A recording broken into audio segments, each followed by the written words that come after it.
Today my game was good. I was playing well. I was hitting more fairways. I was putting well, and the other thing, the course is playing very well, and I hope to continue with that spirit from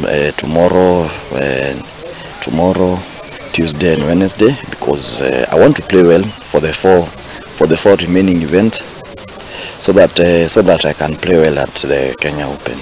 During the program, I was using it as a practice round. So yesterday, the holes that I messed up, today I went there and I collected them, and I played well on those holes that I was not playing well yesterday. Looking forward tomorrow, I hope that the same spirit that I had today will continue tomorrow, because I want to win this event.